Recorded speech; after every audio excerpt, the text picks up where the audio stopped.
Hey guys, Fire D Fox here. Today I'll be talking about Punk Hazard and Dressrosa. So let's get started with Punk Hazard first.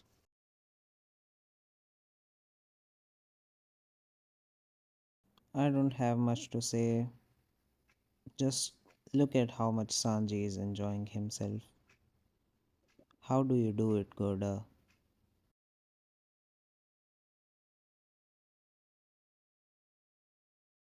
Smoker and Tashigi are probably the biggest disappointments of this arc. Smoker should have been stronger by this point, but Oda wanted to replace him with Kobe, so he just nerfed Smoker even more by making him a woman. Typical misogyny Bagua.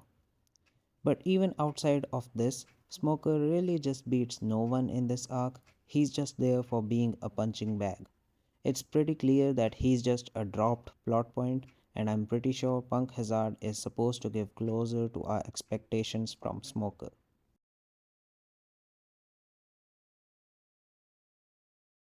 Just like Smoker, Tashigi didn't do shit the whole arc. She's an even bigger failure than Smoker. She didn't collect any swords like she said back in pre-time skip. She's not an impressive swordsman. She has no feats whatsoever. Oda fumbled hard in Tashigi's case.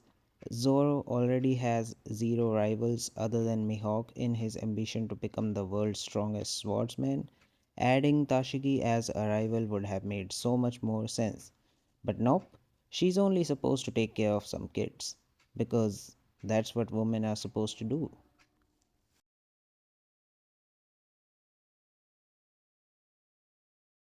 I think the biggest problem with Punk Hazard is that there are a lot of plot points which aren't fun or interesting to watch or read. In contrast, there are only one or two actual good moments. Yeti Cool Brothers are cool, but they do nothing other than breaking Zoro's promise of never losing for the 30th time. Then there's this whole slime plot, which is dragged for no reason, and overall, the characters spend too much time running here and there.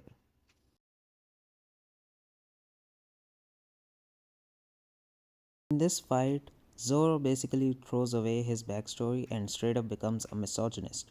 He refuses to kill Monet even when she severely injures Tashigi.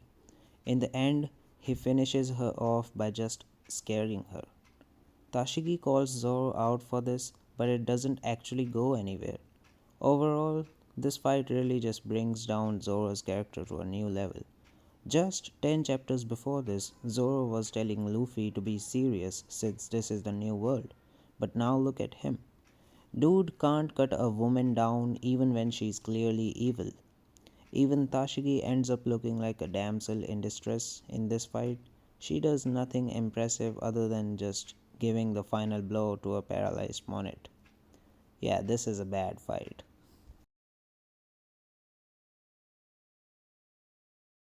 Honestly, there's not much to talk about this arc.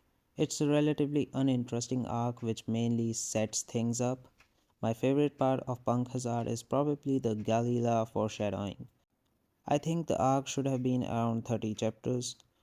The most severe problem of this arc is Zoro's mischaracterization and Smoker and Tashigi doing bunch of nothing. Now that we have talked about Punk Hazard, let's talk about the second most bloated arc in One Piece, Dressrosa, which has 102 chapters in total.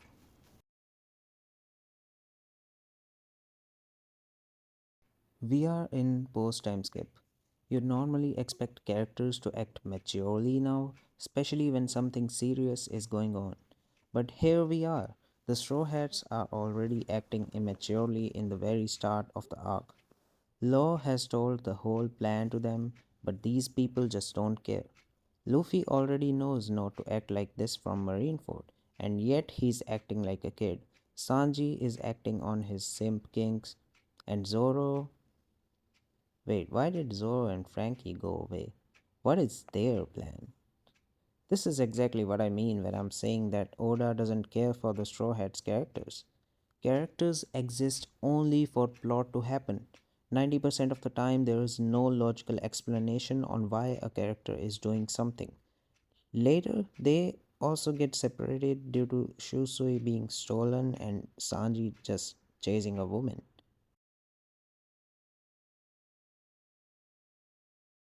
Luffy wants the flame fruit. It doesn't serve any purpose to him. He just wants it as a memento. But why? Hasn't Luffy already accepted Ace's death? Even in Wano, Luffy was like, Ace is dead. What's the point of getting his fruit? It's not like we've ever had even a single moment where Ace said to Luffy, Luffy, after I die, just take care of my fruit. No, he didn't say that. And yet Luffy is like, yeah, screw the plan. Satisfying my ego is more important. Let's talk about her character design first. Oh, wait, we don't need to. It's pretty obvious what the fault is here. But that's not the whole problem with her. Throughout the arc, she is nothing but a damsel in distress. Mind you, this is the daughter of Kairos, the legendary gladiator. She was taught how to fight by her father, and yet she does nothing remarkable in the whole arc. In chapter 720, she says that she is tired of getting help, but in the whole arc, she does nothing but rely on other people. In chapter 734, she gets a pity win for no reason. Chapter 739 isn't any different.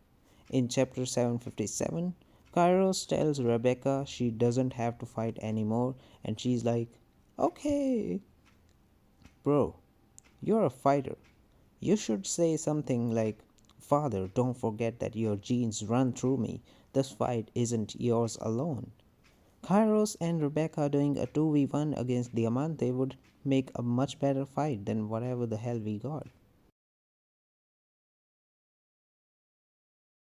I don't like how Oda finally decided to kill a character and then brought the character back but as an OC this time. Even more than that, Robin never told Luffy about Sabo, and Sabo had conveniently lost his memories and got them back after the Marineford arc. It's even funnier that Sabo never saw Luffy or Ace names in the newspaper before.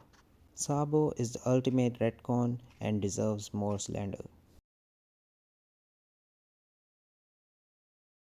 This devil fruit is too busted. It converts you into a toy, it can control you, and it can also erase all the memories of you from the other people's minds. What the fuck? Why isn't this fruit wanted by everyone? Why isn't Blackbeard after this fruit instead of the lame ass flame fruit? Why does no one ever mention this legendary fruit before? Even Nika is not comparable to this One Piece movie ass devil fruit. On top of that, it gives the user eternal youth, which Oda uses as a convenience to give it to a child.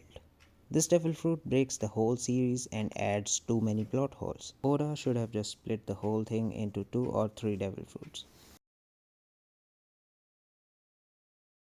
His God Usopp moment and the Haki multi-shot moment are genuinely great. So what's the problem? It's this one panel.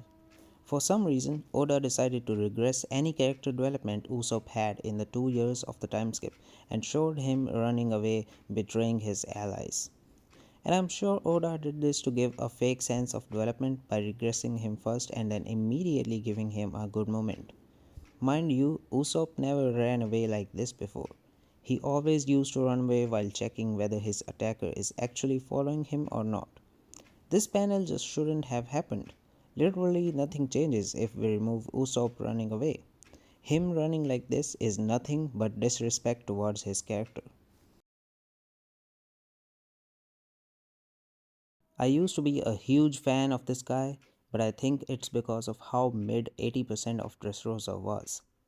I realized only later why this guy actually sucks. Long story short, this guy's crush hated pirates, so instead of giving up on her, this dude lied to her and married her without even thinking about quitting the pirate job. Furthermore, this dude neglected his wife as well as his kid for his pirate work. Ultimately, his child died and his wife went into a coma. So, to make her smile, he started wearing diapers. He has already ruined this girl's whole life, and when it's too late to do anything, he is wearing weird shit to make her remind of her dead child and let her live in delusions, only to relieve his own guilt. And after the wife's death, this guy continues to wear these diapers to satisfy himself and also keeps these bitches around him. His dirty ass pretends to be manly when he couldn't even be a man for the one woman he loved. The worst part about all of this is that Frankie glazed this guy. Oda also portrayed Frankie crying over his backstory in a fan request cover. I'm just saying, Frankie would rather die than doing something this pink guy did. I've discussed a lot of stuff, but the worst thing about this arc is that it has 102 chapters. By chapter 743, 70% of the plot points have already been explained. Why are there still 60 chapters left of this arc? The last 60 chapters could easily be compressed within 30 chapters without it feeling like it's rushed. I've got a lot of examples in this one. The tournament has too many characters who don't do anything significant or interesting. In chapter 705, this random dude gets introduced and murdered in the same chapter for no reason other than making Bartolomeo look dangerous. But what's the point of this fake hype when he's gonna be a harmless ally later on? We also have CP0 doing nothing much. The whole tournament arc is a bunch of filler for introducing a bunch of filler characters who will hardly be important in the final war. Giola versus Brook, Nami, and Chopper is also a very long ass fight where only Brook is doing something. Funny thing is, the frauds didn't even finish this art woman in one go. She appeared later in the arc to do a bunch of nothing again. Then there's Zoro versus Pika, which lasts for the entire arc and has nothing other than Zoro doing wind slashes. In chapter 756, we get these giant skulls who again do nothing other than stalling. And then there's Baby 5, who literally just existed to go out from the Doffy pirates, marry Sai, and do a bunch of nothing. And let's not even talk about the birdcage. Dressrosa overall has some writing issues, but it also has some really nice peaks. The biggest problem is adding too much filler because this could have easily been 60 chapters in total. That's it for today's video. I'll see you guys later.